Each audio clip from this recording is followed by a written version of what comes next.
हमारा समुद्र हमारी पृथ्वी पर जीवन का सबसे बड़ा साधन है। ये पूरे पृथ्वी की 70% से भी ज्यादा वक्र पृष्ठ हिस्से को घेरे हुए है और लगभग 36.5 करोड़ किलोमीटर स्क्वायर के क्षेत्र में फैला हुआ है। समुद्र पृथ्वी के जिस भाग में सबसे ज्यादा गहरा है वो है प्रशांत महासागर। वो है प्रशांत महासागर के मरियाना ट्रेंच का चैलेंजर वाला हिस्सा, जो कि 11,034 किलोमीटर तक गहरा है। और ये समुद्र जो है ना, जितना पृथ्वी की सतह पर जीव रहते हैं उससे कई गुना ज्यादा जीव समुद्र के अंदर लिए हुए हैं। पर अगर मैं आपको समुद्र की गहराई के बारे में केवल ऐसे ही बताऊंगा तो आप कभी भी समुद्र की असल गहराई को समझ ही नहीं पाएंगे। तो चलिए सबसे पहले चलते हैं समुद्र की सतह से 1 किलोमीटर नीचे और देखते हैं कि इतनी गहराई में आखिर समुद्र में क्या क्या है। क्या आपको पता है कि एक मनुष्य समुद्र की गहराई में ज्यादा से ज्यादा केवल 800 फीट यानी कुल 250 किलोमीटर तक ही जा पाया है। इसके नीचे प्रेशर इतना ज्यादा हो जाता है कि मनुष्य के फेफड़े पूरी तरीके से फट जाते हैं। और हमारे पृथ्वी पर सबसे बड़ी ब्लू व्हेल समुद्र में 500 मीटर की गहराई तक जा सकती है। अपने शिकार को ढूंढने समुद्र से 750 मीटर की गहराई में हमारी पनडुब्बी जा सकती है। और इसके नीचे गए तो प्रेशर इतना ज्यादा होगा कि पनडुब्बी ही फट जाएगी।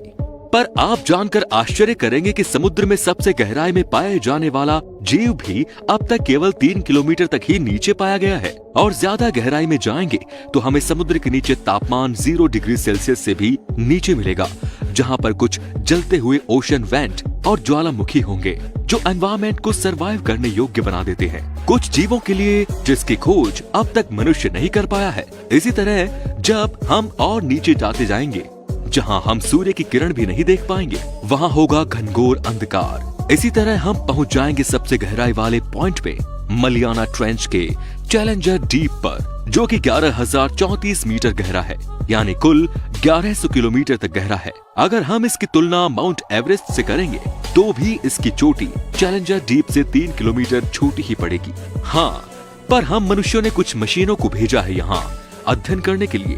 अब जब हम समुद्र के सबसे एक्सट्रीम गहरे पॉइंट पर पहुंच गए हैं और हम ये जानना चाहते हैं कि सबसे गहरे पॉइंट के नीचे क्या है, यानी समुद्र के नीचे भी क्या है, तो हमें क्या मिलेगा, हमें यही जानना है। देखिए, पृथ्वी की सबसे ऊपरी लेयर होती है क्रस्ट की लेयर, जिस पर पूरा जीवन समाया हुआ है। आप देखिए, जिस पर हमारा ये समुद्र बसा हुआ है या कहीं टिका हुआ है, वो क्रस्ट 5 से 10 किलोमीटर तक ही मोटा है, जिसके बाद मेंटल की लेयर शुरू हो जाती है।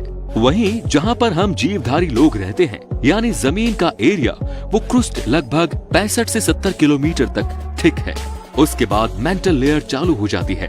आप देखिए, जमीन के नीचे यानी क्रस्ट के अंदर लगभग 1 किलोमीटर की गहराई में मनुष्य ड्रिल करके तेल निकालता है, जहां पर तेल पाया जाता है, जो कि आधुनिक समय में यानी 2020 में घटकर 1.8 किलोमीटर में 2 किलोमीटर गहराई में पहुंच गया है ऑन एवरेज। लेकिन क्योंकि ओशनिक क्रस्ट केवल 5 से 10 किलोमीटर तक ही गहरा हो सकता है, इसके बहुत नीचे तक तो तेल नहीं मिलता। पर जैसा कि आप जानते हैं कि समुद्र में कई सारे जीव और वनस्पति पाई जाती है। करोड़ों करोड़ों साल तक ये जीव और वनस्पतियां जब मरकर समुद्र की तलहटी पर डिपॉजिट होते जाते हैं, तब करोड़ों साल तक इनकी डिकम्पोजिशन से ये कच्चे तेल से कन्वर्ट होकर ओशनिक क्रस्ट की दरारों में इकट्ठे हो जाते हैं।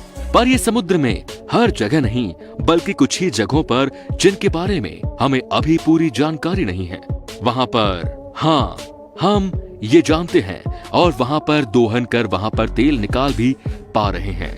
जब तेल हर जगह नहीं है तो आखिर समुद्र के नीचे है क्या?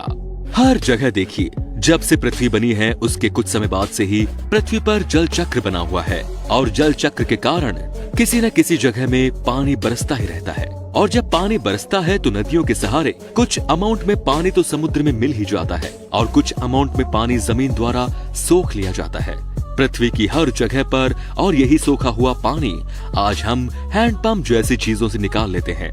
और ये सब चीजें तो हम आज के जमाने में कर ही पाते हैं। पहले के समय में हैंडपंप जैसी चीजें नहीं थी, तो करोड़ों साल से बरसा हुआ पानी आखिर गया कहाँ? जो कि पृथ्वी पर पहले से ही मौजूद पानी जल चक्र से पृथ्वी के विभिन्न भागों में से बरसकर पृथ्वी के हर हिस्से पर समान रूप से फैल रहा था। जी हाँ, आप सही सोच रहे हो। और ये सब पानी जमीन के अंदर स्टोर है और ये करोड़ों करोड़ों साल से ही स्टोर है।